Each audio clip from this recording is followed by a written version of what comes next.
Hello, everyone.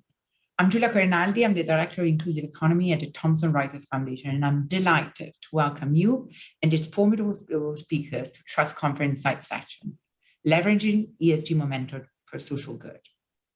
During the Insight session, we dive deeper on complex issues and explore solutions together with the speakers. But to kick us off, let me give you a bit of background.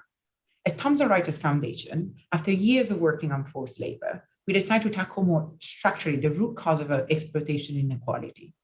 We established the ESG working group to focus on the S, with White & Case, Refinitiv, EcoAge, ICFC, Mekong Club, RFK, and PRI. And we wanted to push for more adoption of the S. And we engaged both with the private sector and NGO and come up with actionable solutions. We looked at 4 areas that are affected by company, which is our high-risk labor and land issues, socio-economic inequality, diversity and inclusion, and digital rights. In the white paper, Amplifying the S in ESG, we look at common myths and we debunk them. And relevant for today's conversation, the myth are social performance is not material, it's too difficult to know where to start, it is only relevant for impact investor, and the S indicators are too hard to measure. But the reality is, S is a key risk. There are plenty of resources to start assessing social performances. S integration can help identify resilient and profitable opportunities. And the data and indicator are available, and partnership with NGO and especially is key.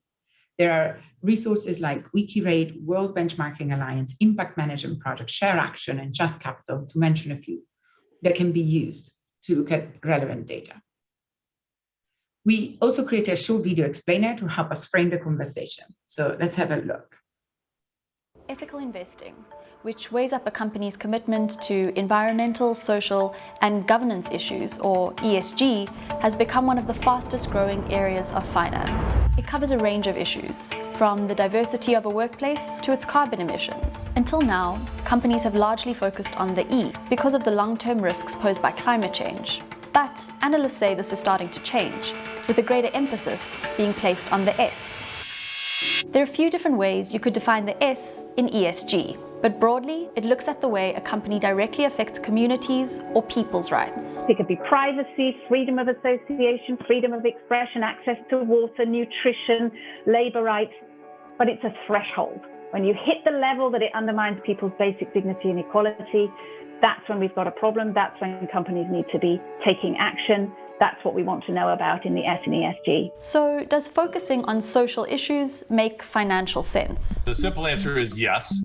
Studies have shown that managing social factors such as diversity and inclusion and human capital management have a strong investment case.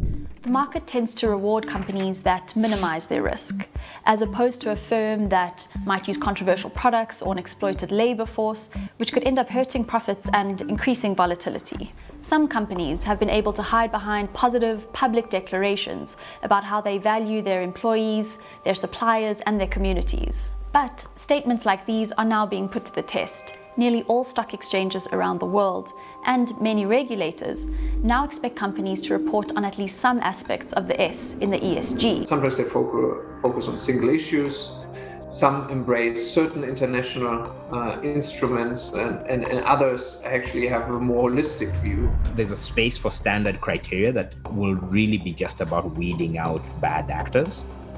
But I think the more interesting space is the less public side of how do you drive, true competitive advantage via applying a rigorous internal ESG lens. This is not about pushing our personal values, but it's about seeking long-term value in sustainable companies. This video gives a good understanding of the different aspects of the S in ESG, from human rights to human capital and social impact. But overall, the direction is clear. We heard it from COP26. We're moving into international standardization, regulation, and adoption across markets. But will this really make a positive impact on people and on their rights? Today, we'll explore with this great group of leaders and practitioners why, how they're integrating the S in what they do, and how can we leverage ESG momentum to ensure the private sector respect people rights and deliver positive impact. We do believe there is a great opportunity here to use ESG momentum to incentivize companies, investors, NGOs to work more closely together to ensure we create long-term value. So, Jackie, Shamina, Yusuf, Andrew, let's start with why you prioritize the S. Is S material? What are the trends that we're seeing? And Shamina, Mastercard is committed to social issues in your ESG approach. What drives the work? Well, thank you so much for having me here. It's a real pleasure to be with such an esteemed group of panelists at such an important conference at such an important time for these types of conversations to be happening.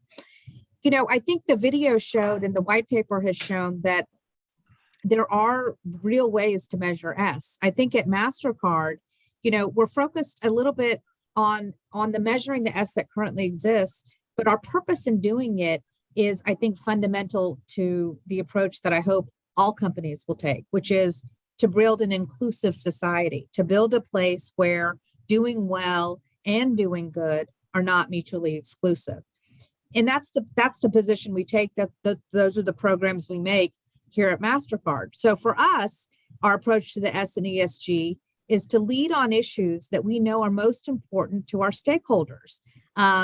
So not only the ones that come out in our own materiality report, but the ones that we know manage to build the assets of our firm in such a way to achieve outsized impact for the world. What does that look like for us? It looks like driving social impact for people currently excluded from the formal financial economy. So we have a focus on financial inclusion. And for us, we even go deeper than that to sort of say, for us, financial inclusion just isn't about bringing people into the formal economy.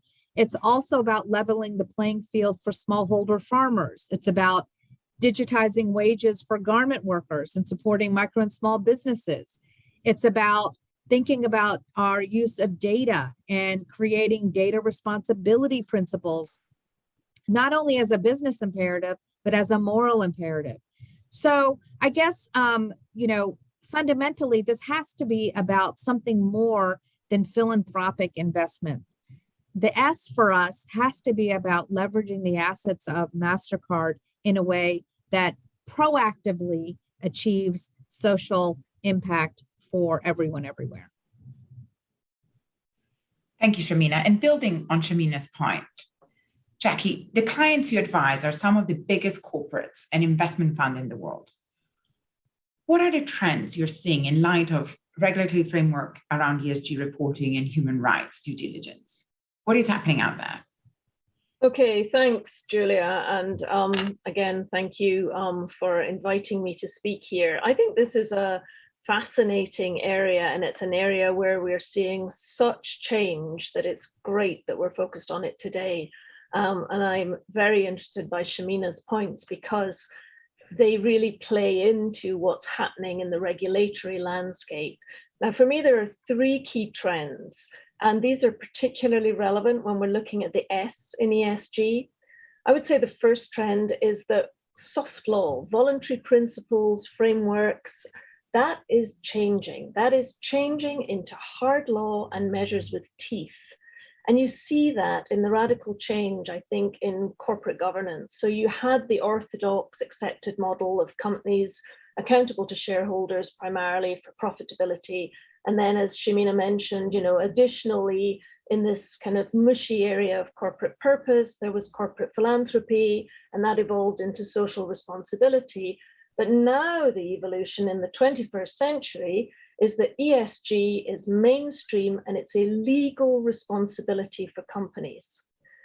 And the other trend, which is super important, is that the pace of regulatory change is accelerating so quickly.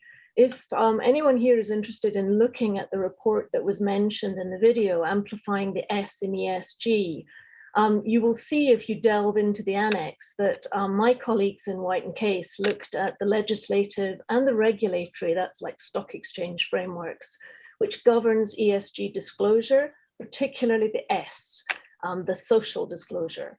And we looked at 45 jurisdictions, and we looked in February, we finished our work of this year. we identified 234 regulatory initiatives or in regulations in place globally. That's 234.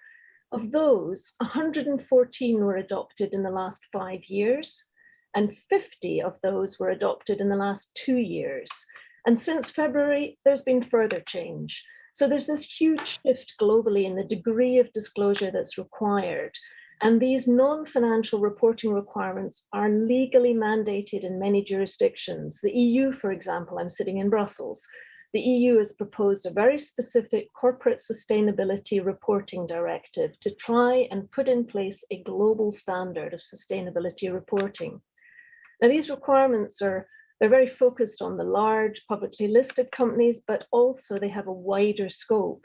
And there's a real evolution. In addition to the transparency to the reporting requirements, laws are adopted in a number of jurisdictions which are intended to prevent the abuse of human rights. For example, prevent the use of forced labor, slave labor here I'm talking about, or child labor.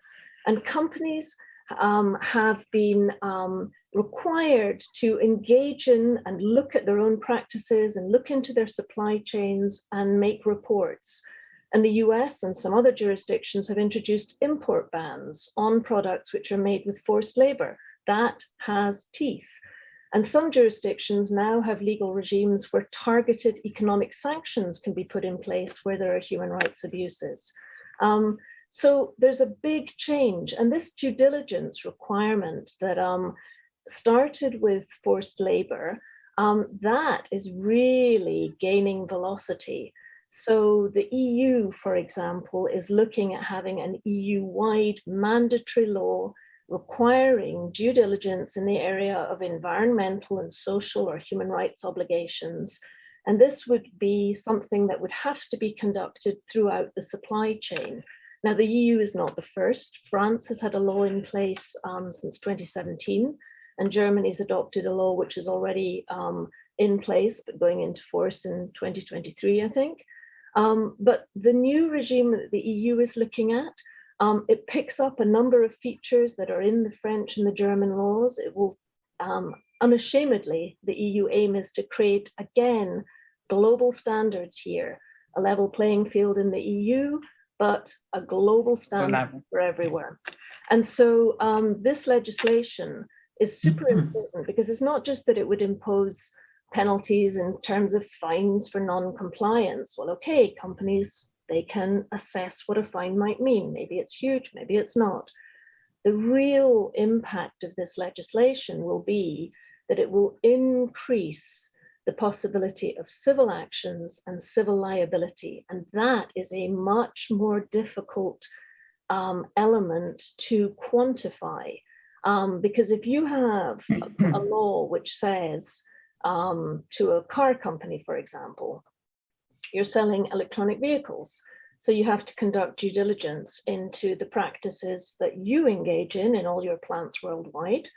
You also have to look at your suppliers. Oh, electronic vehicles, you have batteries. Batteries have cobalt. Where is the cobalt mine? The cobalt mines are in the Democratic Republic of Congo. Does that mean that somewhere along the line there would be a possibility of a car company being sued for any potential human rights abuses in the Democratic Republic of Congo? Big worry. So this focus on transparency that we were looking at in the Amplify the S report is changing literally almost as I'm talking to an increased focus on liability. And I will stop soon because I think I've gone on for long enough. But if you want to ask me questions, I can tell you the cases that are pending right now against companies based on human rights arguments affecting either their human rights practices, their labor practices, or their environmental practices. So to finish, there's a huge challenge for companies here. They know about compliance in the area of ABC. That's antitrust, anti-bribery, anti-corruption. They are now getting to grips with a new acronym, the ESG, and they have to deal with the legal risks associated with ESG, which can't be ignored. Thank you so much, Jackie, for the full picture of where we're going on this. And Yusuf, I want to bring you in. And are you observing the same trends? why is that becoming more relevant across the board? Thank you, Giulia, and thank you for being here. Jackie, I'll start off by saying no more acronyms. I think there are enough in the landscape already. No, but your point of ESG becoming mainstream and the landscape quickly changing is really important. And I think that the reality is, or at least for us at Engine Number One, the reality is that ESG issues are economic issues. And it's why we tie ESG data to economic outcomes.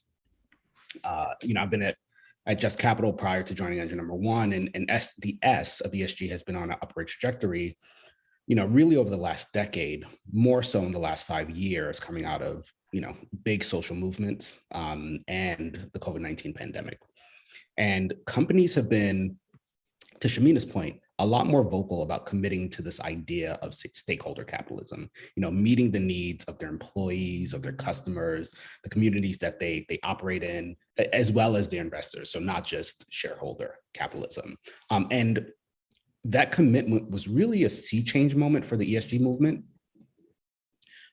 because companies, by signaling that commitment, recognize the importance of being more transparent about the way they talk about what they're doing to actually meet those needs. And this level of transparency was and is still very important to investors, because it allows us to be able to understand the risks and the opportunities for these individual companies as it relates to this social data. And it provides us with the tools to understand what is material. How do we use these insights? How do we use this information to then drive performance? If we look at the landscape of data, if we look at the landscape of proxy resolutions, taking diversity, equity, and inclusion is just one example. We've seen something like a 360% increase in resolutions since 2019, meaning that investors are really paying attention to ESG data, to the social data, and through it, that's one of the big trends is really about data disclosure and transparency, which is important. Yusuf, thank you so much for painting the picture on where we're going. And Andrew, from an investor's perspective, what is the driver at abrdn for the integration of the S? And is the S broadly integrated across your portfolio? Thanks for the question, Giulia, and thanks for having me. So at Aberdeen, I've got a pretty simple remit, actually, but it can be quite hard to implement. And that's to pay someone's pension in 30 years or pay someone's pension for 30 years. And with that challenge, if I kind of summarize what my other panelists have highlighted, so we've got companies which are applying this. So if I look at a company that says, social isn't material or it's unmeasurable, something that you flagged at the start, well, I don't really believe that, because I can see other good companies that can do it. The regulatory curve is pretty obvious, right? That's coming in, and I expect a company to be ahead of regulation, not just reacting to it. So they might need to adjust a little bit, as regulation might be slightly different to what they're doing, but I expect a company to be ahead of regulatory curve. And to the ESG mainstreaming piece, I mean, absolutely right. I suppose what I'd add to that is the codifying and quantifying of ESG has become more mainstream, but actually companies considering these areas has been around for quite a while. Mm. So, a large mining company, long before, ESG has become as mainstream as it has been considering these areas. For a very long time, employees have been considering companies have been considering their employees. So for us, yes, it is integrated across our investments. And I suppose the question I put back to you and maybe other panelists, the kind of open question is, well, why wouldn't it be? Mm-hmm. If you were one of my clients and I wasn't considering a financial driver, you wouldn't be very happy, right?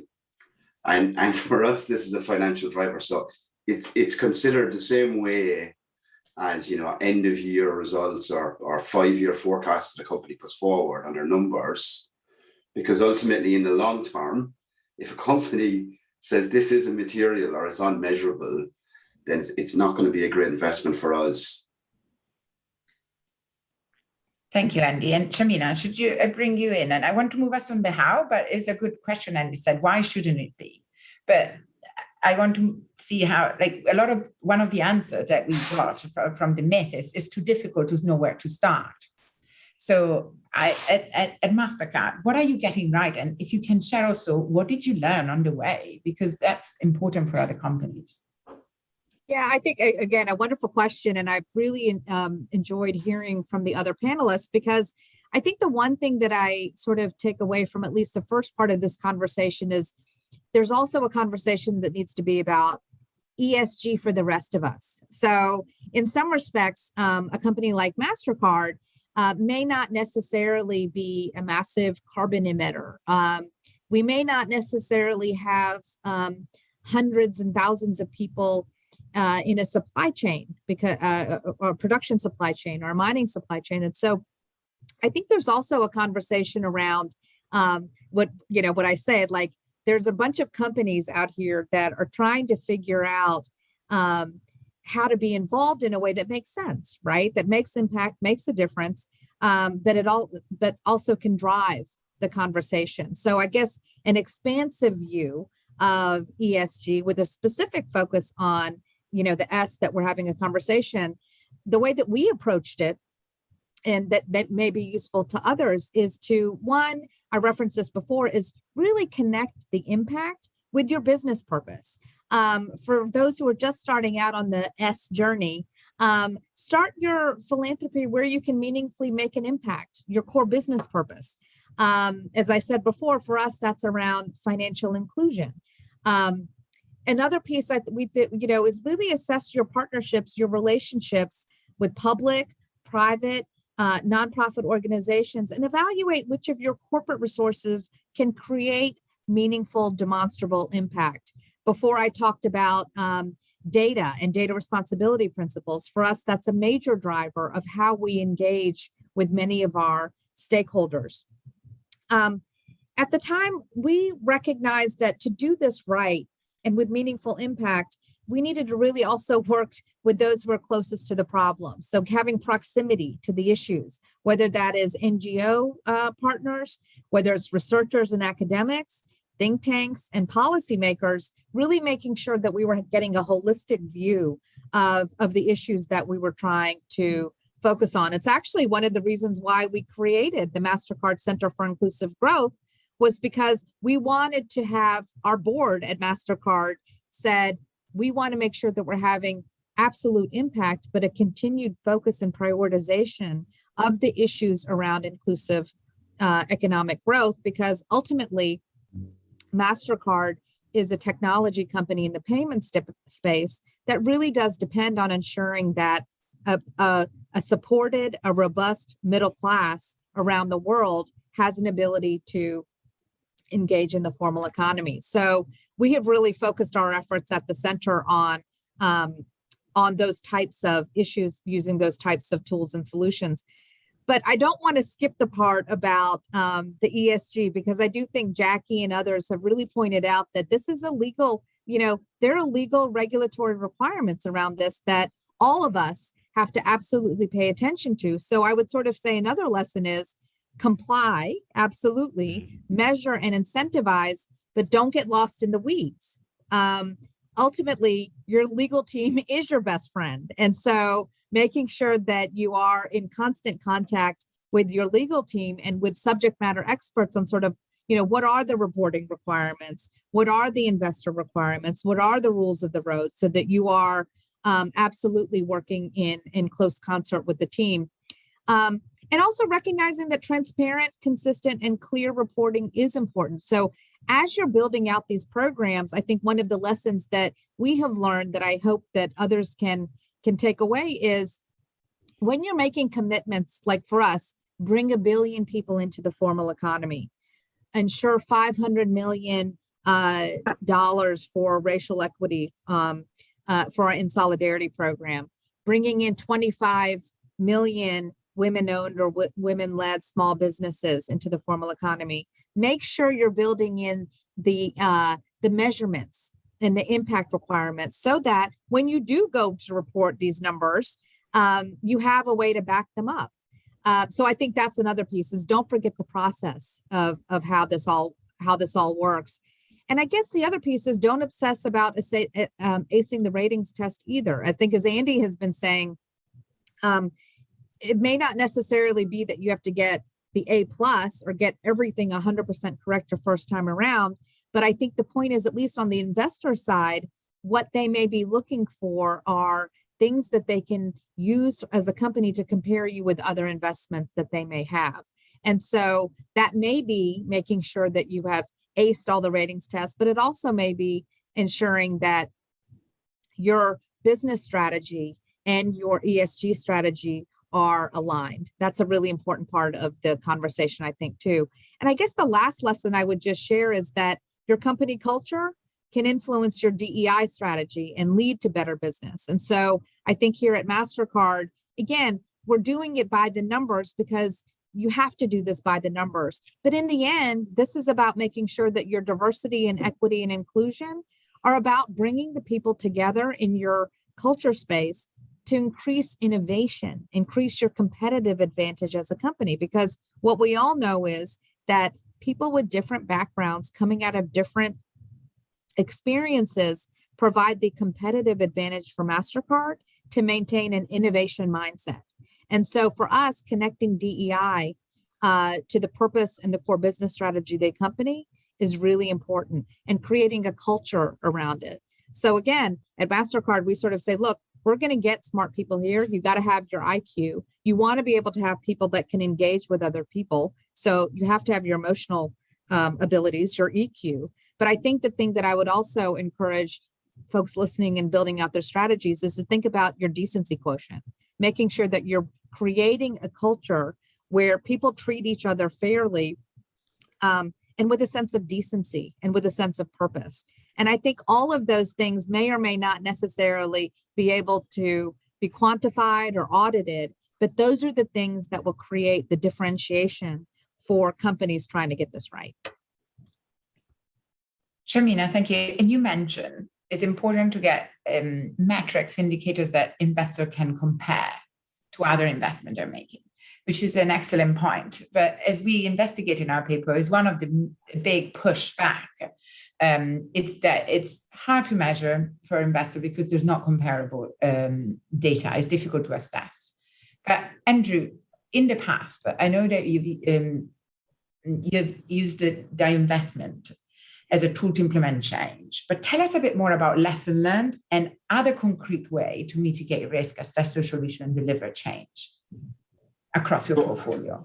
So the first distinction I should make as well is that Aberdeen are active, not passive investors. Yeah. So we certainly do look at, the different ratings, etc., that Shamina mentioned, but that is just a starting point. And then from there, it's about speaking with a company, understanding what that company is doing, and collaborating with that company. So we're an owner of the business. We want the business to do well, and we want to work with that business for it to do well, not kind of wag our finger and say, well, why don't you have an A+ instead of an A or whatever. And then just on the points as well of, your legal team is your friend. I think, and no offense to CEOs, they're great, but CFOs are your friend as well. So if what you're trying to implement doesn't pass the CFO kind of business case scrutiny, then it might not be as financially material. And if you're putting CapEx and OpEx spend into these areas, as investors, we're going to look at it and we're going to say, well, yeah, from all the points that Shamina makes, it makes perfect sense for that business. But if I was to use an extreme example that I had from another company, where we asked what they were doing in the social space, and they told us that they were sponsoring a speedboat race, and that was actually on their website as well, to say, look at us doing social stuff. Then we've got a few more questions. So I think the point is, we are not keen on divestment, and there is other measures that we can use with engagement with the executive, engagement with the board, using our voting powers. And really, divestment, I'm not a big fan of it. It's the kind of last thing, really. But the point is understanding a company and building up a relationship with that company with a long-term view, not saying on whatever external rating index you got X, why didn't you get Y? Because for certain businesses as well, crossover can be very different, even if they're in the same area. So slightly different to Mastercard, but if you look at a bank, a retail bank in a small regional area is very different to a global bank that's exposed to, a GCIFI or whatever. Sorry, don't remember acronyms. But they're both compared the same. So the devil's in the detail with this. I wish I could say there's a magic bullet, but there isn't. It takes time. And you mentioned in the past that about metrics that you put in place, or to measure, that you created a white paper and then you put measure in place, especially also at the board level and then across the company to look at engagement on the S. So can you tell us a bit more also at that and at the board level, what can be done? Well, at the board level, I suppose one of the things we'd look at is the board structure. So is that structure reflective of the employees, and is that structure reflective of the business? So there's no point in having a board of 10 with lots of guys like me that are selling fashion, to be quite honest with you. Or to have a board that for a business that's operating in, 15 to 20 geographies and on the board everybody is from the UK or whatever. So that's one piece. The diversity and inclusion piece, the ethnicity piece, that all plays in. Then within the board structure, do we have subcommittees that are looking at ESG? If not, that's okay, but is it picked up elsewhere? Is it picked up in audit? Is it picked up in remuneration? How is it all integrated? And then from the operational side, the type of proxies that we're looking at are employee opinion scores, although they can be a bit misleading, if I was to say the least on that. Think about reputational impacts on a company. They can vary quite a lot. And also the type of remuneration within a business. Is a business remunerated, especially at the exec level, in relation to how their employees are doing and how their customers are doing, or is it purely what the financial is at the end of a quarter? Thank you, Andy. And I want to move us to Yusuf, because on board and strategy on board and ESG, you deliver quite a big change at Exxon Mobil, and at Just Capital as well. You develop powerful racial equity tracker.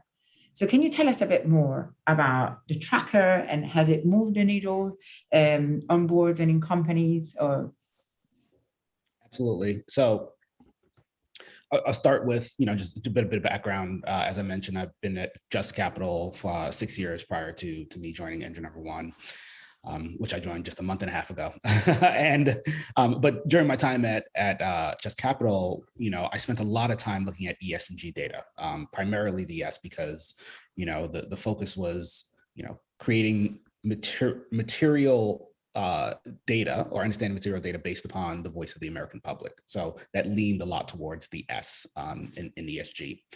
And I use this data to actively engage the largest companies, similar to what Andy's doing. And we built a corporate racial equity tracker, and that looked at how the 100 largest employees in the Russell 1000 were disclosing on DEI data, everything from pay equity for employees to workforce demographic information, are they hiring and supporting diverse suppliers? And this platform itself was critical for a few reasons. One, it provided a look into transparent data and insights. What is it that companies were doing?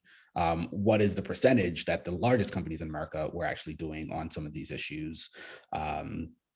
We were able to suss out where there are gaps, which was really, really important in being able to use that information to then engage with senior management at companies and say, hey, by the way, this is what your gender disclosure looks like, but when it comes down to racial and ethnic disclosure, this is really where the gaps are. And also, by the way, to Shamina's point, when you're looking to build business and support businesses within the communities that you operate in, how are you tying that to the actual sort of strategic business decisions that you have as a company, right? So this data, this platform was really important because it helped NGOs, it's helping investors, it's helping other companies to be able to assess how the 100 largest employers in America are actually walking the walk as it comes to DEI disclosure.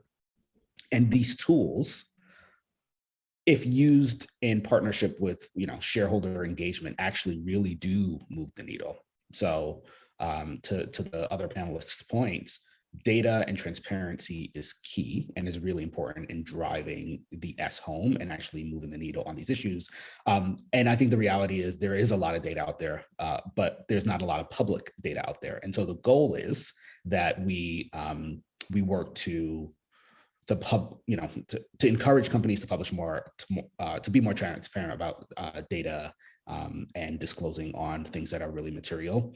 One other thing I'll add is, this idea of investors, aligning with companies who are actually driving positive impact. One of our portfolio companies are in our portfolio because of their leading wages and its direct impact on the positive economic outcomes that it has for the communities that they exist in, right? And it was something that we, using our sort of analysis and framework, when we engaged the company, when we used our sort of active engagement strategy, we believed, when we were looking at this company long-term, because we believe that, if ESG data and this movement is creates long-term value. So when we were looking at it long-term, we believe that the benefits of holding this company over the long term actually made a lot of sense. And it's why using data, using engagement, we actually believe that we should invest and support this company. So all those things. Thank you, Yusuf. And living wage and working with the board and active ESG is the way forward. And I wanted to bring in Jackie as well, and on your thoughts on different approaches with board at ESG level. They can deliver diversity, they can help with living wages. What else can be delivered through board engagement in ESG on human rights? Thanks, Giulia. Well, I like what I've heard from Shamina and Andy, particularly in the idea that you keep your legal advisors as your friend.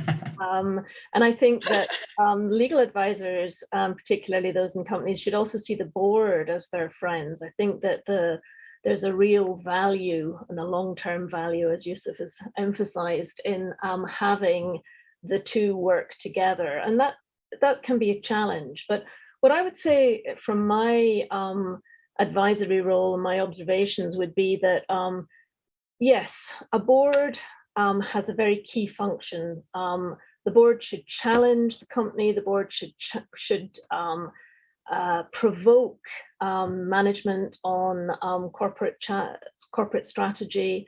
The board should also check management in terms of ensuring that compliance, of course, is properly undertaken. And the more diverse a board is of a company, the more chance there is of that happening.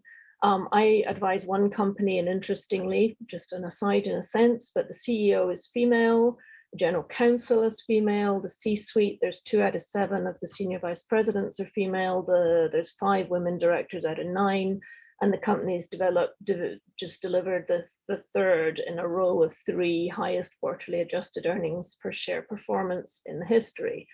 That's an aside, but it's something worth noting. And of course, as Yusuf has just emphasized, diversity is much more than gender.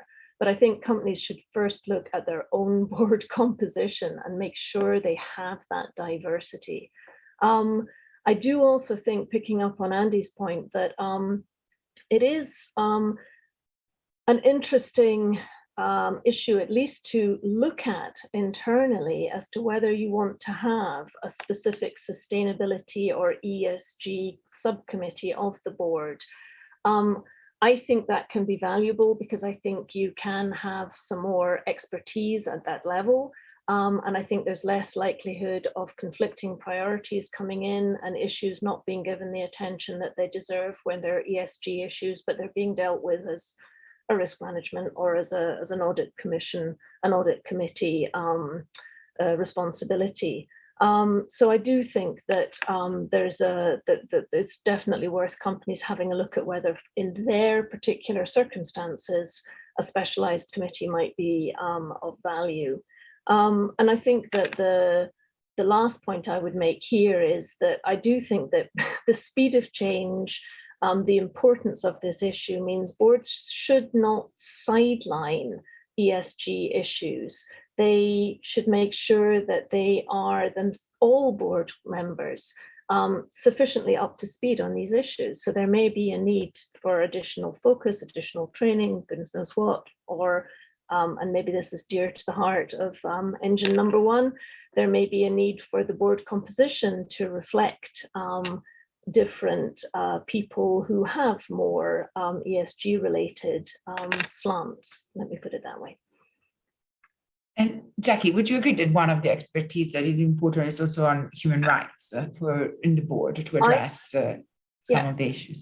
Yes, and I think if you look at the pattern of the regulatory change and the pattern of litigation risk that companies have to deal with, obviously some sectors have a higher degree of risk than others, but nevertheless, human rights issues are becoming more and more of a mainstream concern. So I thoroughly agree with your point there, Giulia. Thank you. And let me bring Shamina back in. And what are your thoughts on what it's been discussed? And then if I can, personally working on this, what I've enjoyed most and what at the foundation we think is key is bringing all the stakeholders together to really bring long-term value. Can you also explain what is your approach in bringing stakeholders together to address these issues? Sure. And I just want to sort of push Yusuf a little bit because we worked together when he was at Just Capital. And, you know, one of our very early conversations with him and with Just Capital was, you know, how do we ensure that companies who are doing this work, the social impact work, a bit more proactively? So yes, you have to get the introspection right, make sure you're taking care of your house. But for companies who are trying to think about how you aggregate assets for social and environmental impact, how do we ensure that we're also getting credit? And should that be the thing that we worry about? And then it's heartening to hear Andy, because I think that's exactly right, is that for the investment community, they are looking at sort of like, where are you hitting your ratings? And that's sort of the baseline. But to hear him say that you actually want to, you know, investors actually want to be part of a conversation about how do you think about this work? What is your approach? You know, maybe Jackie can help us get a question inserted into the standards that says something like, can you talk about what your company assets are, maybe what your materiality report showed, and then how are you using those assets for impact? It's not going to necessarily yield a, you know, check the box or an auditable number, but it certainly would open the door to a conversation for those companies out there who may not necessarily stop at teaching to the test, but that you actually want to incentivize them to make a difference in the world. And that's kind of the place where we go on the stakeholder engagement, which is, you know, communications and reporting, that's baseline, but it's also one way. I think stakeholder engagement is about creating two-way conversations. And this is the piece about, you know, this is why I'm here, right? This is why I'm on this panel. This is why I'm having this conversation, is because I want to make sure that we don't stop stakeholder engagement with a reporting. Like, reporting is not stakeholder engagement. Stakeholder engagement is pulling partners together. I talked about being proximate to the work. It's about ensuring that, you know, we do more of these things around, you know, doing the work in a way that actually yields impact. I'll just give you one example, because I think it's worth just taking you through a little bit of how we approach the work. We sort of do it based on evidence. So we start with insights and look at the evidence base, but then we move into impact to understand where our assets can actually make a difference. We then move into influence to sort of say, how are we making sure that we're creating programs in such a way that can be replicated and scaled? And And then that helps us also underpin that with our investments. And so it's sort of a little bit of a virtuous cycle, but I just say that because if you think about something like, we started this work with garment workers a couple of years ago because we read a report and we started hearing information that if you digitize wages for garment workers, you might yield outsized impact for women around the world. Why? Because women make up a large majority of garment workers in factories in Southeast Asia and now increasingly in Africa. So we decided to pursue that line of questioning and worked with Levi's, worked with Marks and Spencer, and actually created a coalition of other partners that wouldn't necessarily you'd think about with Mastercard, but are actually the ones who are very much involved in the human rights space, trying to figure out this ESG piece. And so we sort of said, we did the research, and if you digitize the payroll, you stop paying the factory workers in cash, you might actually increase benefit for women. And I'll sort of skip to the end, because lo and behold, in the factories where we have instituted these programs, simply by removing cash from the equation and depositing paychecks into a woman's bank account directly has increased her standard of living and her ability to make decisions in the household exponentially. And we're also seeing the knock-on effects for society at large. Now, I can have this conversation with you all. I can put it in my sustainability report as a longer narrative. I can figure out on the report how to put it into the box. But unless I'm able to have a conversation with Yusuf and Andy, where we can actually have a conversation about impact, it gets really hard to sort of say, how is Mastercard doing in the ESG space unless we can have this type of exchange? And I think the point of all of this is to make sure that we're actually treating our workers well, to be sure, but it's also about actually making a difference in the world. And I hope that's where we end up at the end of the day. I agree with that. Just to riff off of that, and thank you for pushing me, Shamina. I think you're right. I think that reporting and sort of ranking raters are a bit sort of retroactive. It looks at annual reports and it looks at the data that is not yet standardized. And so there's a lot of work when it comes to ESG data that needs to be filled and backfilled. And it is growing, and I think that companies are getting better at it. But I do think that the point of active engagement, where what Andy talked about, what we do is we're able to actually understand that full story, understand how the impact actually then drives both the business decisions and the revenue of those business decisions, right? And that is something that the ESG data landscape has yet to really be able to capture, and it's iterative. We've been working on climate data for upwards of 40 years, and it's still getting better now, right? And so when it comes to the S, we're in the batter's box. We are starting to get there, but it will take some time to be able to actually really think about the impact that is being driven by producing both the narrative and the positive data associated with how you're driving impact. And Yusuf, if I can follow up on that, especially on wages and living wages, like what Shamina was saying, working with NGOs, unions, and et cetera, and experts will be key to get those data. And we have, there is a lot of initiative now, like the World Benching Alliance and Just Capital or Business Human Rights Center. We're trying to get the data across. Are you working with those NGOs to get that data on the ground and different tiers of suppliers? Absolutely. I mean, data is important. Data is key. It's one of the it's one of the most important inputs into any sort of model or valuation system. So working with academics, working with NGOs, working with people who are on the front lines of this data is really important. I know Share Action is doing some great work. I know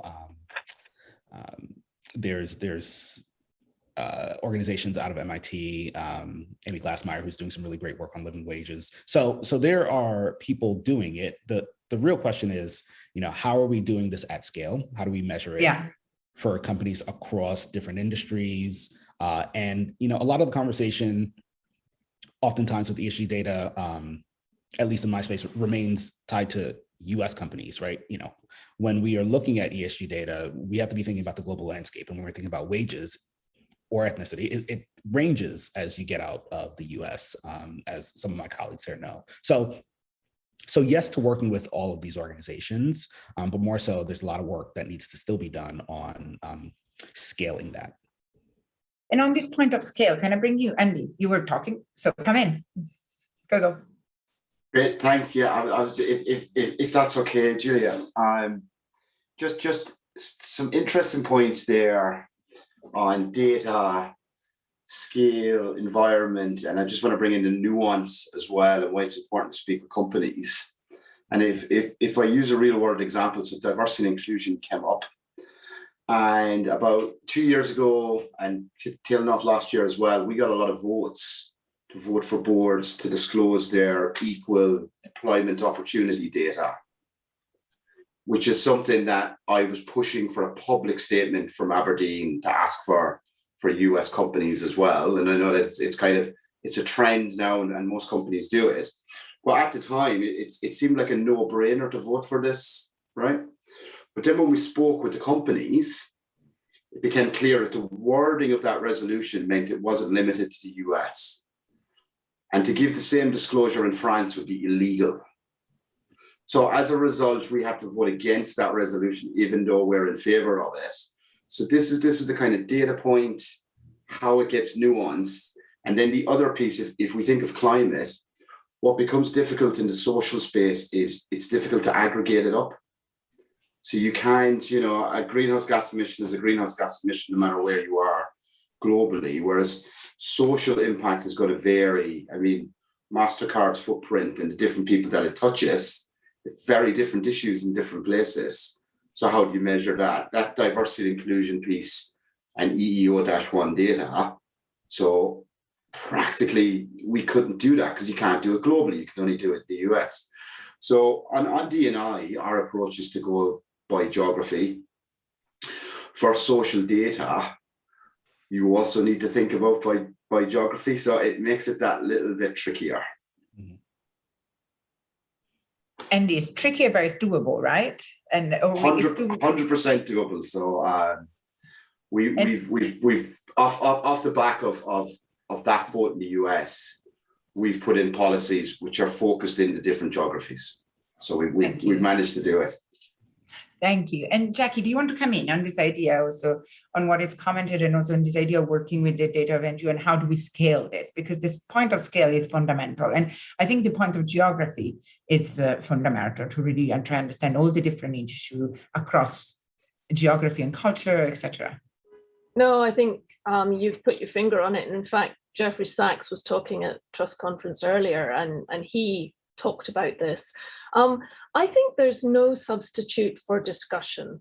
I would say that. And I think that some of the organizations which are engaged in standard setting, in ratings, they really benefit from conversations with companies. And I think companies or institutions really benefit from conversations with these different agencies. So if you take GRI, if you engage and find out what it is that they really need, how are they working, and then you can work that through and ensure that they have accurate data, it means that the ratings that are going to emerge at the end will be more valid.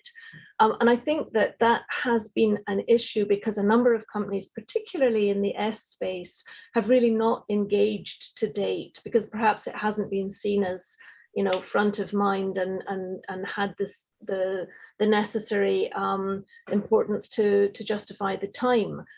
So I think that's changing, and I hope that will mean that the measurement of these S factors will become more reliable. But yes, we do have to educate everyone into the fact that what the questions that you can ask differ in different locations because of data protection rules, not least. And we do have to educate people into the different standards that are going to apply in different in different parts of the world, although we're trying to achieve something which is leveling the standards upwards everywhere in the S area. The one last point I would make is that sometimes for companies, it can be worth really keeping a very close eye on what some of the more activist, adversarial, perhaps extreme NGOs are doing in a particular area.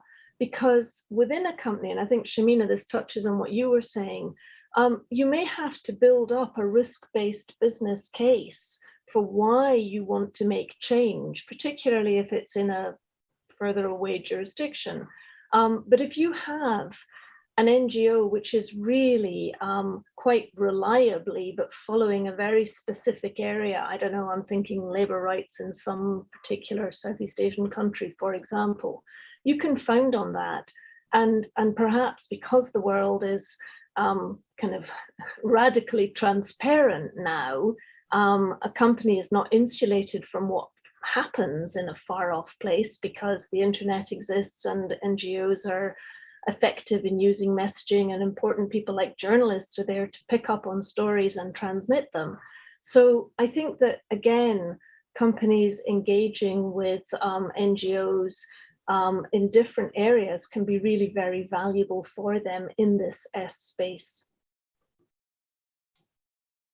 Jackie, thank you. I fully agree. And I hope our work here is key to try and say not to see each other as adversary, but working towards the same goal of trying to get living wages, human rights standards, the D&I right, and for investor, company, NGO, expert, law firm, tax accountant to work together towards that mission, because we think only that way we really implement change, and with journalists as well, sorry, of course. And but before we wrap this up, if we get the right adoption of the S, can we truly deliver impact on people?